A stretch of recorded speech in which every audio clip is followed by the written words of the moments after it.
Olá, pessoal, tudo bem? Sejam bem-vindos à nossa próxima aula de biologia. Hoje vamos falar sobre organelas celulares. Então, na aula passada a gente falou sobre as células animais, mas faltou esse detalhezinho da gente falar sobre as organelas, ok? Então, só relembrando o que estava na aula anterior, né? Divisão básica de uma célula eucariota, ou seja, uma célula que possui núcleo.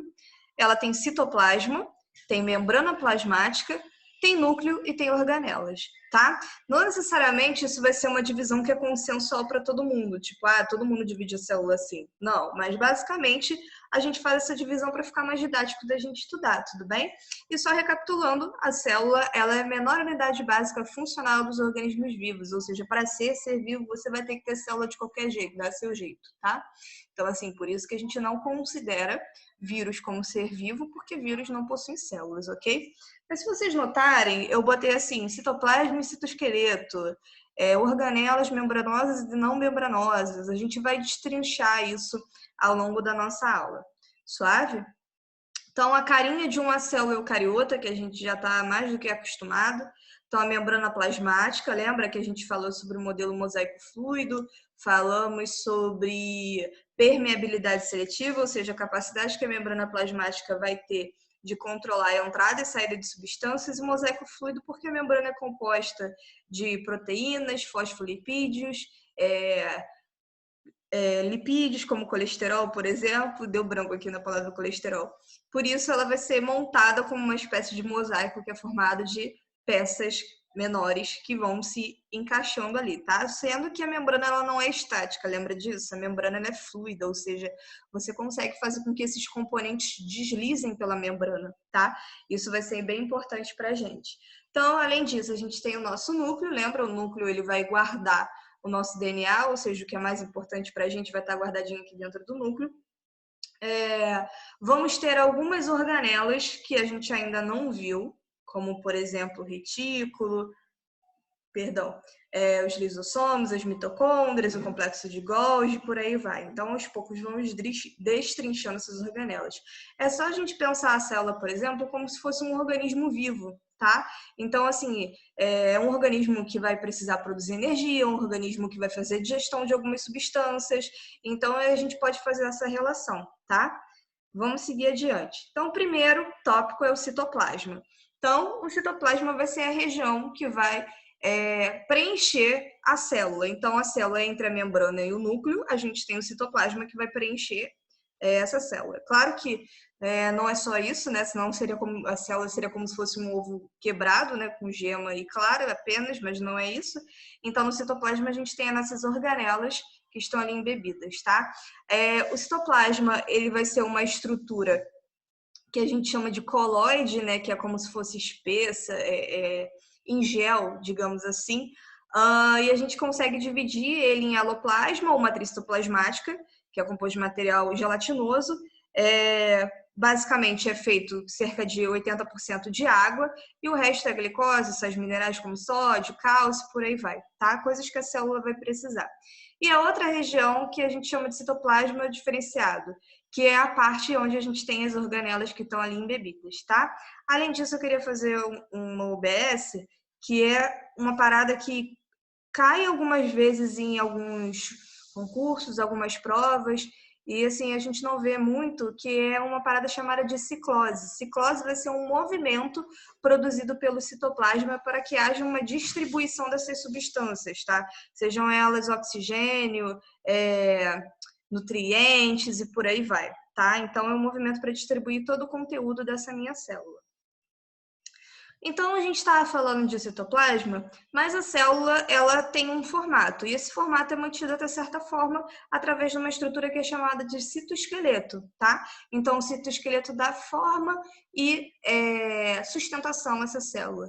Além disso, ele vai permitir com que a célula faça determinados movimentos que a gente vai ver melhor à frente. Então, eu não vou ler isso aqui tudo, senão a gente vai ficar aqui até amanhã, mas basicamente a gente divide o citoesqueleto em três componentes: os microtúbulos, filamentos de actina e filamentos intermediários.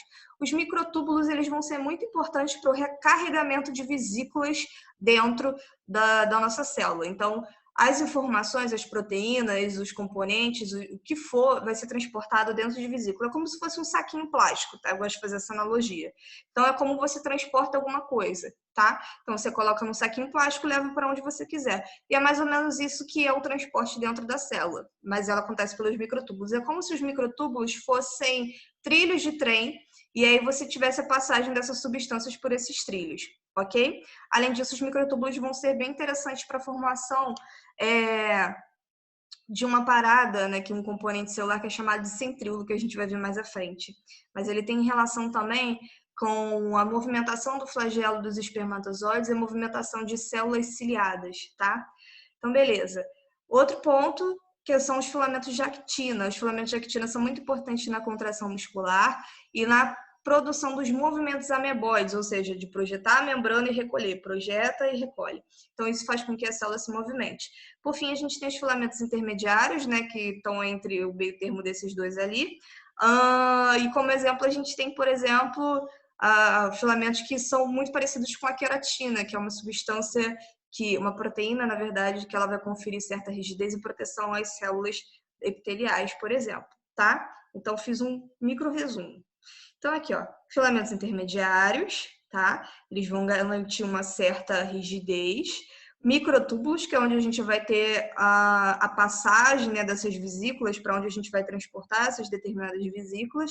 E os filamentos de actina, que vão conferir uma certa rigidez estrutural para a minha célula e, ao mesmo tempo, vou permitir determinados movimentos, se isso for necessário para a célula. Então, ó, isso aqui é um corte da célula. Então, a gente tem aqui a membrana, aqui também, uma organela, como, por exemplo, a mitocôndria, e a gente vai ter aqui, ó, os filamentos intermediários, tá? Conferindo uma certa rigidez, aqui, ó, esses citoesqueletos, microtúbulos, para onde a gente faz com que essas vesículas passem, e a gente tem os filamentos de actina, tá? Que vão dar a forma, né? A estrutura da minha célula. Outro exemplo de microtúbulos, né? Então, essa vesícula é enorme, os trilhos que eu falei para vocês, né? Então, uma vesícula que pode ter uma proteína, pode ter um açúcar, um carboidrato, qualquer coisa do tipo dentro, sendo transportada por esses microtúbulos, tá? E ela vai literalmente caminhar por esses microtúbulos. Os filamentos de actina, que permitem os movimentos ameboides, por exemplo, da célula. Então, aqui a gente tem uma ameba, literalmente uma ameba, né? E ela está fazendo uma projeção do seu citoplasma e da sua membrana para conseguir se locomover. Ok, pessoal. Então, membrana plasmática. Vamos relembrar que a gente já comentou sobre a membrana plasmática, tá? Então, os componentes dela, a gente tem os fosfolipídios, o colesterol, a bicamada fosfolipídica, algumas proteínas inseridas e por aí vai, tá? E essa membrana, como eu falei para vocês, ela não é estática, né?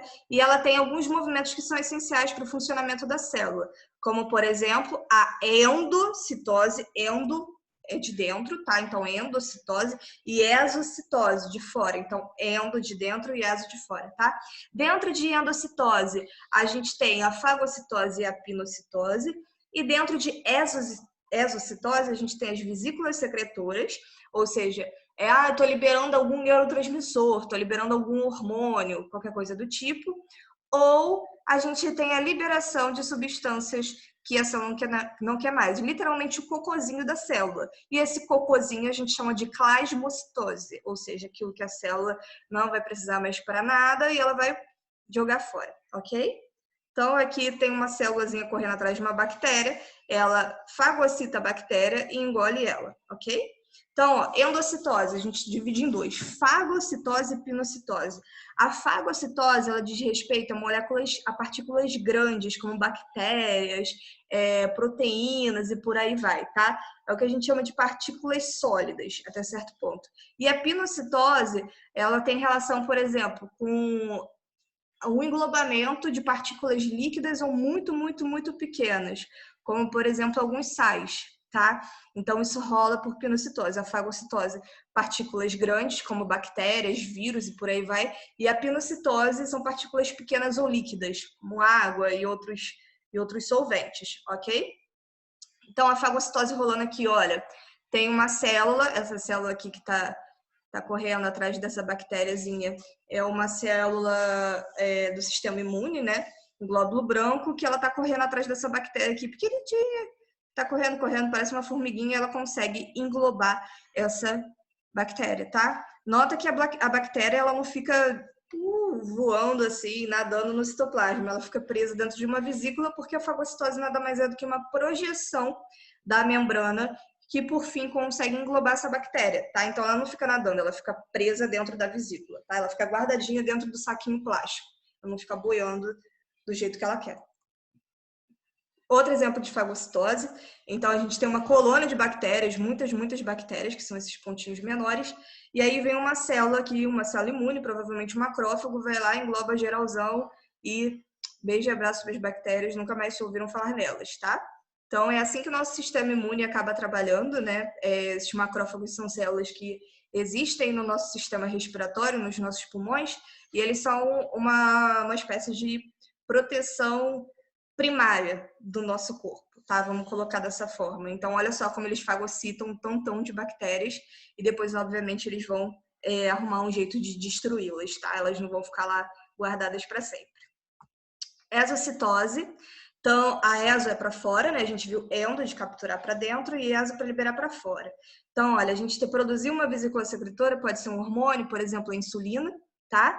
E aí, quando a gente produz a insulina, você acaba liberando essa vesícula. Como essa vesícula é composta do mesmo conteúdo da membrana plasmática, ela acaba se fundindo com a minha membrana e liberando esse hormônio para fora, tá? Então, esse hormônio vai servir para outra célula, ou você pode produzir qualquer outra substância, um carboidrato, um neurotransmissor, seja lá qual for, mas é basicamente isso. Você tem a produção de uma substância, essa substância que está dentro da vesícula se funde com a membrana plasmática e é liberada no meio externo, ok? Então, seguimos. Outro exemplo de exocitose, gente, é uma animação mostrando uma sinapse, ou seja, uma interação entre os dois neurônios para mostrar como que ocorre a comunicação entre eles. Então, olha, chega um sinal elétrico aqui e faz com que eu tenha a liberação de um neurotransmissor qualquer na fenda sináptica e a captação com o meu receptor aqui, tá? Então, pode ser, sei lá, um neurotransmissor qualquer, como dopamina, serotonina e por aí vai, tá? Só pra gente ter uma ideia de como funciona. Plasmocitose, gente, cocô de célula, como que é? Você fagocita uma substância, né? Você tem a fusão dessa vesícula com essa minha bactéria qualquer a uma organela chamada de lisossomo, que é o que a gente vai ver melhor à frente, rola uma digestão, ou seja, uma quebra dessa bactéria em pedacinhos e a célula aproveita o que ela quiser. Por exemplo, tem um aminoácido, vou pegar para mim. Tem um determinado carboidrato, vou pegar para mim. O que ela não quer mais, ela libera esse resíduo, que é o que a gente chama de plasmocitose. Tudo bem? Então, vamos seguir à frente. Então, a gente divide as organelas dentro da nossa célula em organelas membranosas e não membranosas. Isso diz respeito, basicamente, à origem delas, à formação delas. Então, organelas membranosas, o próprio nome já diz, são organelas que são compostas por membranas, tá? Que estão delimitadas por uma membrana. Então, a gente tem como exemplo aqui nessa foto do lado, uma foto de uma mitocôndria, ok? Então, para começar, vamos falar sobre retículo endoplasmático. A gente divide o retículo em dois. A gente tem o retículo endoplasmático liso e o rugoso, ok? Então, eles se integram. O retículo endoplasmático ele fica quase imediatamente aderido ao núcleo, justamente porque ele vai ter uma função muito importante na produção de proteínas. Então, a gente já comentou diversas vezes que o DNA não sai do núcleo, o que sai é o RNA mensageiro. Esse RNA mensageiro ele precisa ser transformado ou traduzido em uma proteína. E essa tradução vai ocorrer justamente nos retículos endoplasmáticos rugosos, tá? Por que rugoso? Porque vai ter um carinho aqui incrustado que é chamado de ribossomo, que é fundamental para a tradução das proteínas, ok? Então, a gente tem o núcleo retículo endoplasmático rugoso, que tem ribossomos aderidos, e o retículo endoplasmático liso, que vai ter uma outra função. Então, o rugoso é formado por ribossomos, como eu falei, ocorre a síntese de proteínas e tem como função segregar citosol proteínas destinadas à exportação para uso intracelular. Ou seja, ele está separando essas proteínas do citoplasma. Elas não vão ficar boiando enquanto elas estão sendo traduzidas, porque você pode ter um erro muito maior na produção dessas proteínas. Então, é como se fosse um local específico para isso acontecer, tá? Por isso que segregação do citosol, porque você vai produzir a proteína num local ali apropriado. O retículo liso, ele produz fosfolipídios, ou seja, ele garante a integridade da membrana, então ele vai continuar produzindo os fosfolipídios e por aí vai. Vão produzir hormônios esteroides, no caso do retículo endoplasmático, nas células relacionadas aos testículos, aos ovários. Então, vai ter produção de hormônios como testosterona, estrogênio, progesterona e por aí vai, tá? O retículo endoplasmático liso tem essa função. São abundantes nas células do fígado, porque essas organelas são fundamentais em processos de desintoxicação do corpo. Então, metabólicos como álcool e outras drogas, outras substâncias químicas, são degradadas no retículo endoplasmático liso, ok? Além disso, ela vai armazenar, o retículo liso armazena cálcio nas células musculares. A gente chama ele de sarcoplasma, quando ele armazena o cálcio, tá? E aí isso vai ser muito importante na contração muscular, né? Na contração e relaxamento das células musculares. E essa liberação de cálcio e entrada de cálcio depois nesse sarcoplasma, ele tem um custo energético, ele gasta ATP. Então, existem alguns momentos, por exemplo, quando o sujeito morre, falece, ele acaba não tendo mais uma fonte de energia, tá? Então, esse cálcio sai do retículo endoplasmático liso e não consegue retornar. Então, o que vai acontecer com a pessoa? Ela vai ficar com os músculos tensionados, contraídos. O nome desse processo é o que a gente chama de rigidez pós-morte, tá? Ele acontece mais ou menos cerca de 3 horas depois da morte e tem um ápice mais ou menos às 15 horas depois que a pessoa faleceu. Então, o cadáver ele fica rígido, fica duro.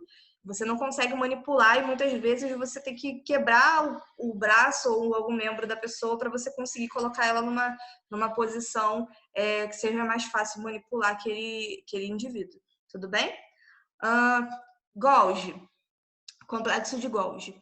Ele também está muito, muito friend ali do retículo endoplasmático rugoso e do retículo liso, porque eu tenho a produção de uma proteína no retículo rugoso, tá? Ela pode simplesmente ir para o Golgi. E o Golgi, ele vai ter um papel bem interessante. Ele faz o endereçamento das proteínas. Ele é basicamente os correios da célula, tá? Os correios que funcionam muito bem. Então, o que vai rolar? Eu tenho a produção de uma proteína, vamos supor, essa proteína aqui, ela tem que ir para a mitocôndria. E aí você sai com essa proteína do retículo rugoso, leva ela para o Golgi, e o Golgi coloca uma etiquetinha aqui, ó, vai para a mitocôndria, meu filho, vai com Deus. E aí essa vesícula vai lá para a mitocôndria e leva o conteúdo dela para lá, tá? Então ele faz esse endereçamento de proteínas. É uma palavra bem estranha, mas existe, tá? Eu não estou inventando, não. Além disso, o Golgi, ele faz síntese de carboidratos, então produção de carboidratos necessários para a célula, tá?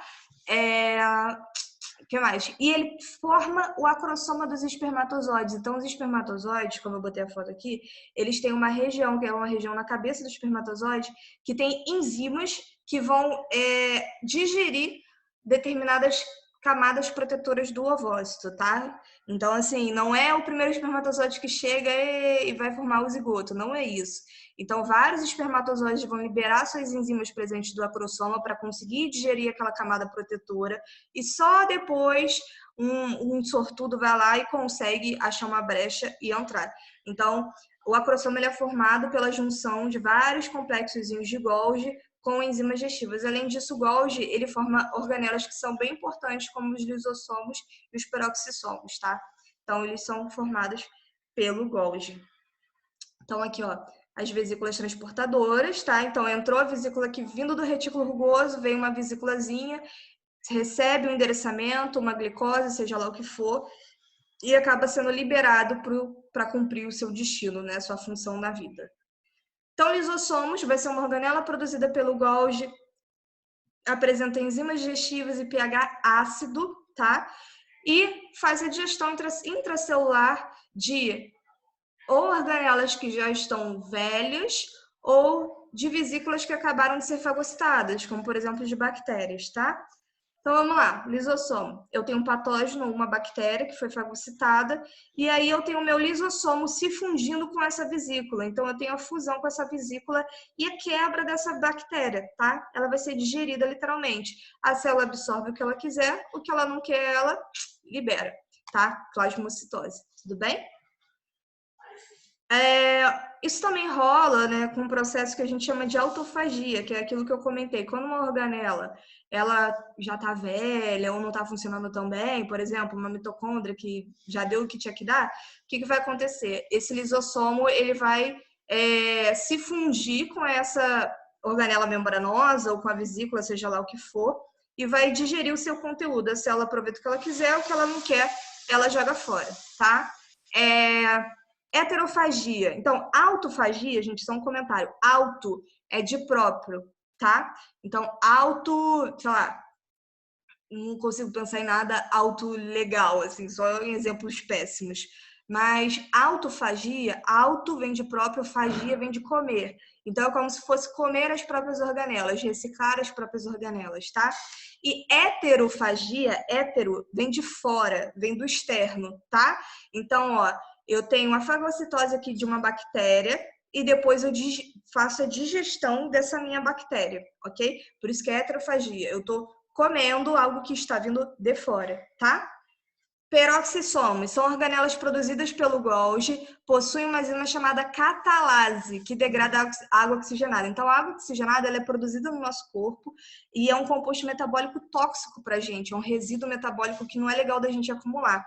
Então, os peroxissomos são organelas que quebram essa água oxigenada, né, em H2O mais oxigênio, tá? A água oxigenada é H2O2 e aí ela é quebrada através dessa enzima chamada de catalase, tá? E um exemplo da gente ver isso, quando a gente se machuca, por exemplo, ou tem sangue, alguma coisa do tipo, você pinga água oxigenada, você vê que começa a borbulhar, tá? Tá borbulhando por quê? Porque a água oxigenada está reagindo com a catalase das hemácias, que estão ali, as outras células também que estão ali presentes, e aí está liberando oxigênio e água. Mas, detalhe, por favor, não coloquem água oxigenada em machucados, tá? Em ferimentos, sob hipótese alguma, porque existem bactérias que gostam de oxigênio, ok? Então, a partir do momento que você tem ali um machucado, né, as suas hemácias, as suas células ali sanguíneas têm bastante catalase, e aí você tem uma bactéria e joga oxigenada, e aí isso vai ser convertido em oxigênio, e a bactéria ama, esse determinado tipo de bactéria ama o oxigênio, você vai prejudicar ainda mais a tua situação. Então, se você fizer um machucado, lava com água e sabão, é a melhor coisa, tá? Lavar muito bem com água e sabão, não precisa botar, e obviamente, né, não abafar, não botar band-aid sempre que possível. Então, assim, não coloquem, pelo amor de Deus, água oxigenada, sob hipótese alguma, porque eu já passei por isso e aí o meu machucado ficou muito, muito, muito pior. Eu tive que tomar até antibiótico, porque eu acabei alimentando um determinado grupo de bactérias no meu organismo, tá? Para fechar, eu quero falar sobre mitocôndrias e cloroplastos, né? E eu acho que a gente já comentou alguma coisa do tipo, mas mitocôndrias e cloroplastos, eles são muito parecidos com os seres procariotos. No entanto, eles têm DNA próprio, né? Eles têm as suas próprias proteínas, eles fazem uma divisão independente do núcleo da célula. Então, se a mitocôndria percebe que o seu corpo está precisando de mais energia, ela se divide sozinha, ela não está nem aí para o que o núcleo está mandando, tá?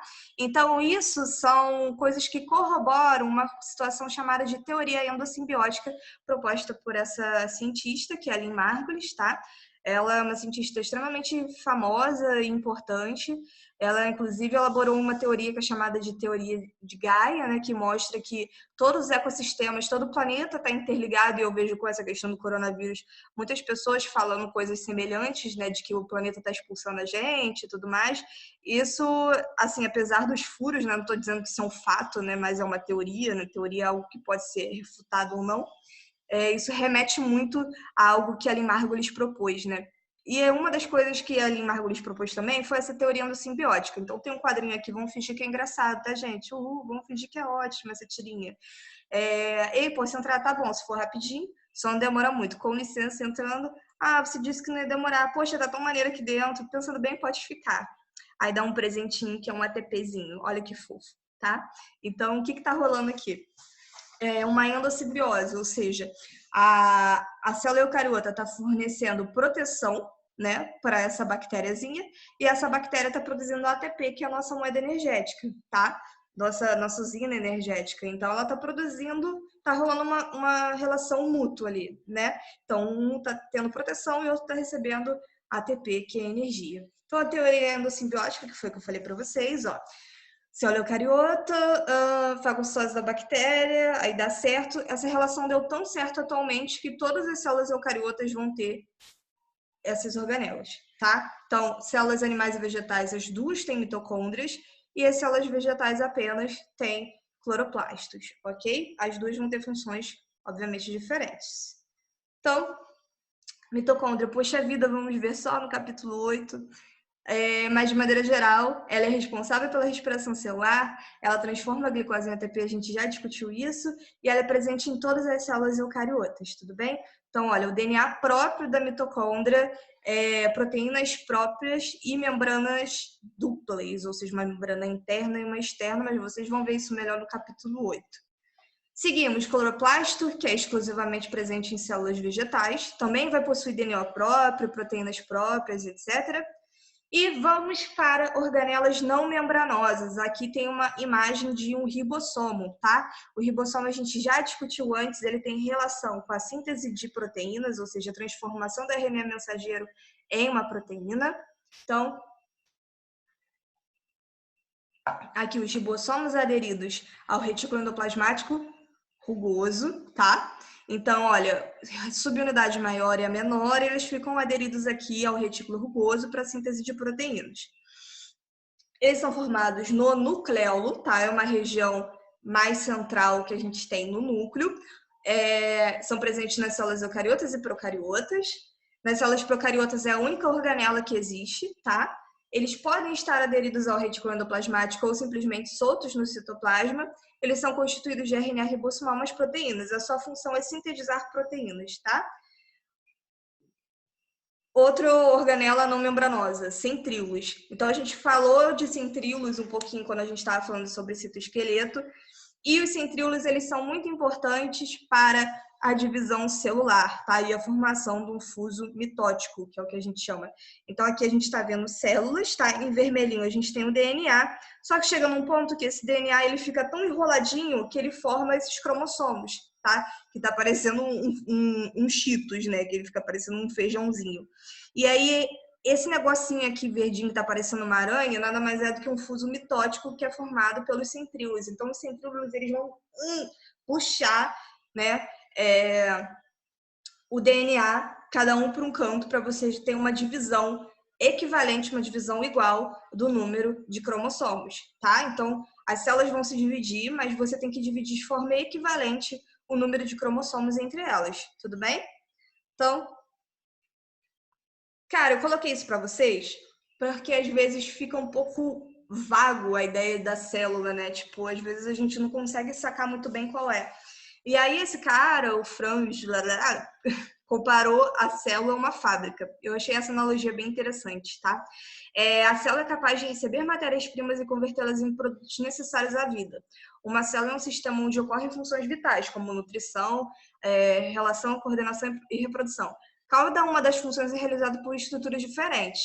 Então, olha, eu botei esse GIF aqui, é de um filme muito famoso, que é Tempos Modernos, do Charlie Chaplin, né?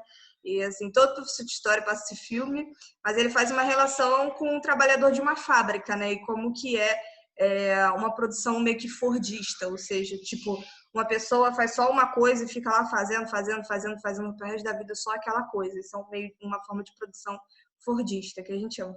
Mas, enfim. Olha essa relação, gente, tá em espanhol, mas eu acredito que dê para ler. Então, olha, trabalhadores, a gente tem as proteínas, ou seja, aqueles que vão fazer de fato as coisas. Planta elétrica, ou seja, energia elétrica, usina elétrica, são as mitocôndrias, ou seja, elas produzem ATP, né? ATP é a minha moeda energética, como se fosse energia elétrica, tá? Cálice ruas, estradas. Então, as ruas e estradas são os microtúbulos, os filamentos de actina. Os caminhões são proteínas transportadoras, né, que vão transportar essas vesículas, mas vocês não precisam saber disso. Fábricas, que são os ribossomos, né, que vão produzir esses trabalhadores. A biblioteca, que é o DNA, o genoma. O centro de reciclagem, que é o lisossoma, tá? O lisossoma que tem enzimas digestivas, que tem um pH ácido, que degrada proteínas, degrada bactérias, organelas que já estão velhas. A polícia, isso aqui você pode ignorar, né? E os correios, que são o Golgi, o complexo de Golgi. Outro exemplo que tem aqui é comparar a célula como uma cidade. Então, uma usina hidrelétrica é a mitocôndria, a função é fornecimento de energia. O restaurante são os lisossomos, ou seja, onde a gente tem a digestão, né, dessa célula. A alfândega, não gosto de alfândega não, vamos deixar correios que fica melhor. É o complexo de Golgi, então armazenamento, empacotamento e distribuição. A farmácia, o retículo liso, que é o metabolismo de medicamentos e drogas. Rodoviária, que é o retículo endoplasmático, transporte de substâncias. Biblioteca, o núcleo, onde tem o DNA. As ruas são os microtúbulos e as fronteiras são a membrana plasmática. Olha que legal. Um crossover assim, de geografia e biologia. Eu acho que assim fica bem interessante da gente conseguir pegar as paradas bem menos vago.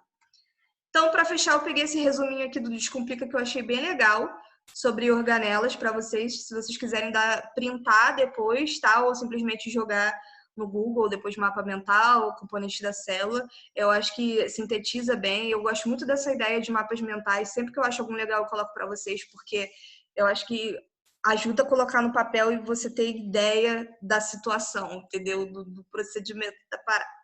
Mas, enfim, tentem reproduzir esse mapa mental no caderno de vocês. Eu acho que é bom para vocês fixarem, né? A gente só fixa as coisas quando a gente escreve, eu sempre falo isso. Mas eu acho bem legal para a gente estudar. E é isso, gente. Até a próxima. Um grande beijo. Espero que vocês tenham entendido. E qualquer coisa, procurem a gente, tá? Para tirar as dúvidas. Beijinho, tchau, tchau.